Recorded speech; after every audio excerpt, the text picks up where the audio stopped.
bawang merah dan bawang putih. Zaman dahulu kala di sebuah desa tinggal sebuah keluarga yang terdiri dari ayah, ibu, dan seorang gadis remaja yang bernama Bawang Putih. Mereka adalah keluarga yang bahagia. Ayah Bawang Putih seorang konglomerat yang sangat kaya raya. Mereka hidup rukun, damai, namun suatu hari ibu Bawang Putih sakit keras dan akhirnya meninggal dunia. Bawang Putih sangat berduka, demikian pula ayahnya. Ayah, mengapa ibu pergi meninggalkan kita begitu cepat? Ini memang sudah takdirnya, Nak. Tapi kenapa begitu cepat ya? Aku sama siapa jika tidak ada ibu? Sudahlah anakku, yang sudah biarkan sudah. Kamu masih mempunyai ayah yang akan selalu menjaga. Dan di desa itu tinggal seorang janda yang memiliki anak bernama Bawang Merah. Sejak ibu Bawang Putih meninggal, ibu Bawang Merah sering berkunjung ke rumah Bawang Putih. Dia sering membawakan makanan, membantu Bawang Putih membersihkan rumah, atau hanya menemani Bawang Putih dan ayahnya mengobrol.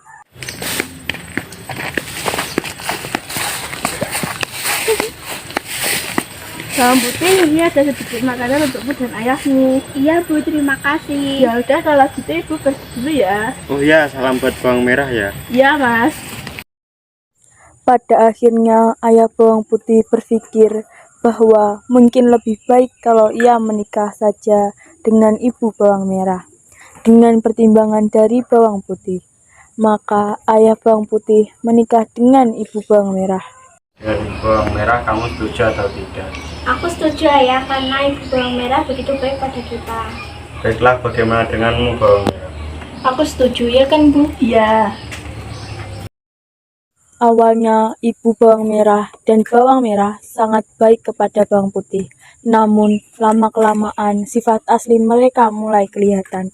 Mereka kerap memarahi Bawang Putih dan kerap memberinya pekerjaan yang berat jika ayah Bawang Putih sedang pergi ke kantor.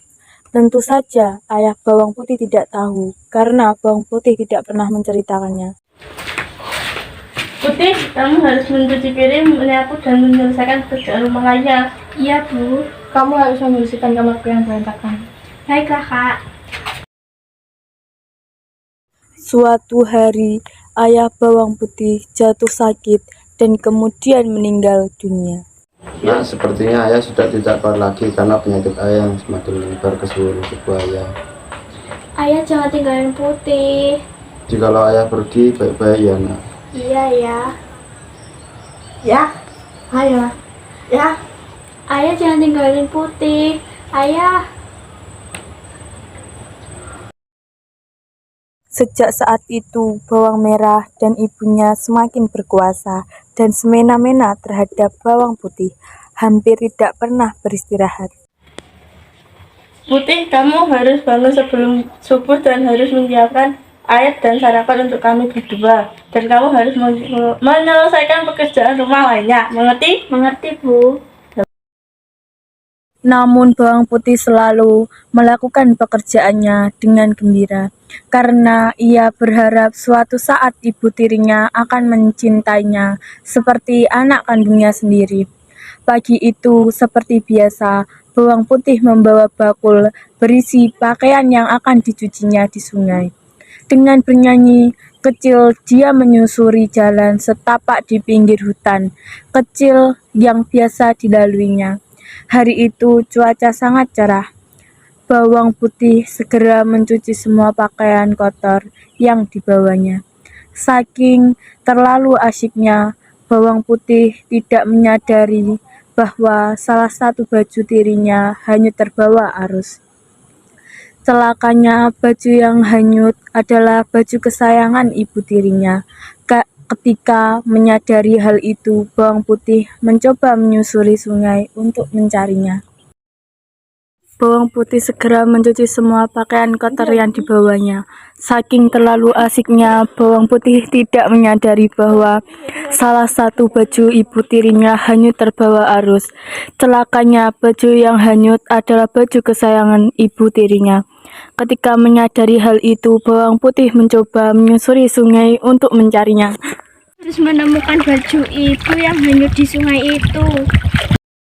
Namun, bawang putih tidak berhasil menemukannya. Dengan putus asa, dia kembali ke rumah dan menceritakan kepada ibunya. Bu, maafkan Putih, baju ibu hanyut terbawa arus sungai. Apa? Kamu terlalu banget, Putih. Kamu harus menemukan baju itu sampai ketemu. Kalau belum ketemu, kamu jangan pulang dulu, mengerti? Mengerti, Bu? Bawang putih terpaksa menuruti keinginan ibu tirinya. Dia segera menyusuri sungai, tempatnya mencuci tadi.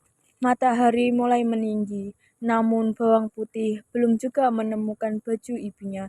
Dia memasang matanya dengan teliti, diperiksanya setiap juluran akar yang menjorok ke sungai. Siapa tahu baju ibunya tersangkut di sana. Setelah matahari sudah condong ke barat, bawang putih melihat seorang ibu yang hendak pergi ke pasar.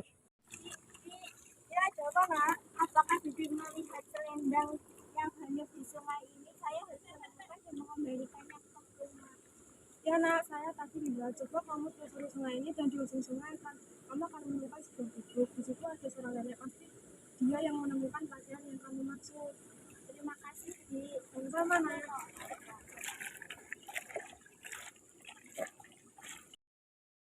Hari sudah mulai gelap, bawang putih mulai putus asa. Sebentar lagi malam akan tiba. Dari kejauhan nampak cahaya lampu yang berasal dari sebuah gubuk tepi sungai. Apa itu gubuk yang dibilang bibi-bibi itu? Bawang putih segera menghampiri rumah itu dan mengetuknya. Permisi, siapa kamu nak? Saya bawang putih, Nek. Saya sedang mencari baju ibu saya yang hanyut di sungai. Dan sekarang kemalaman, bolehkah saya menginap di sini semalam? Ya, tadi aku menemukannya di sungai. Sayang, aku sangat menyukai baju itu. Baiklah, aku akan membalikannya, tapi kamu harus tinggal di sini selama seminggu. Bagaimana? Baiklah, Nek. Asalkan Nenek tidak bosan saja denganku. Selama seminggu, bawang putih tinggal bersama dengan nenek itu. Setiap hari, bawang putih membantu mengerjakan pekerjaan rumah nenek. Tentu saja, nenek merasa senang. Hingga akhirnya genap sudah seminggu, nenek pun memanggil bawang putih. Nak, sudah 1 hari kamu tinggal di sini dan aku senang karena kau sangat baik dan rajin. Aku akan mengembalikan selendangmu dan kamu harus memilih salah satu labu dariku. Ini nak, kamu harus memilih salah satu labu dariku. Tidak usah, Nek. Tidak apa-apa nak.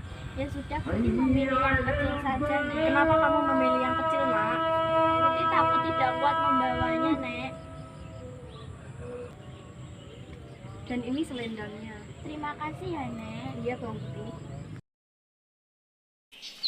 Sesampainya di rumah, bawang putih menyerahkan baju merah milik ibu tirinya. Ibu, ini selendangnya. Hei Gembel, apa tuh yang kamu bawa? Ya apa, Putih, itu yang kamu bawa? Ini labu, Bu. Sini. Karena dibanting bawang merah, labu itu pun terbelah. Bawang merah dan ibunya langsung berteriak bahagia dan terheran-heran. Mereka pun bertanya kepada bawang putih. Gembel, kamu dapat emas dan permata ini dari mana? Ya, dari mana? Itu dari Mana? waktu itu aku sedang mencari selendang ibu yang hanya terbawa sungai. Terus kemalaman dan kemudian aku menginap di rumah nenek pinggir sungai selama seminggu. Setelah genap seminggu aku diberi hadiah itu. Setelah mendengar cerita bawang putih, bawang merah pun berencana untuk melakukan hal yang sama, tapi kali ini bawang merah yang akan melakukannya. Kamu harus melakukan apa yang anak sekalian itu lakukan. Baiklah, Bu. Kalau begitu, besok pagi kamu harus pergi ke sungai. Baik Bu. Keesokan harinya, bawang merah pun menghanyutkan bajunya ke ke sungai. Setelah itu dia sampai di rumah nenek.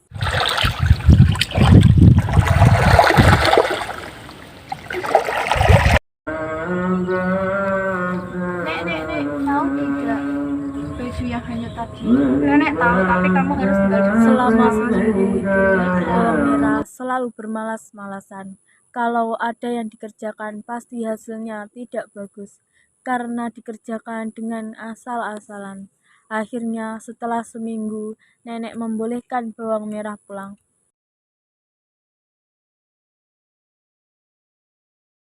Bukankah seharusnya nenek memberiku labu sebagai hadiah karena menemanimu selama seminggu?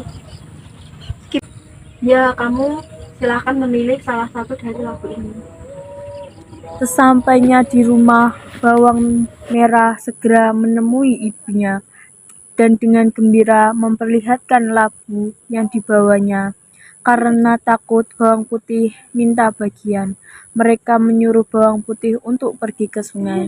Putih, sana pergi ke sungai cuci baju-baju yang kotor. Baiklah, Bu. Setelah bawang putih pergi, mereka membelah labu tersebut. Tapi ternyata yang keluar bukan emas, melainkan binatang berbisa seperti ular. Binatang itu langsung menyerang bawang merah dan ibunya hingga tewas. Ibu,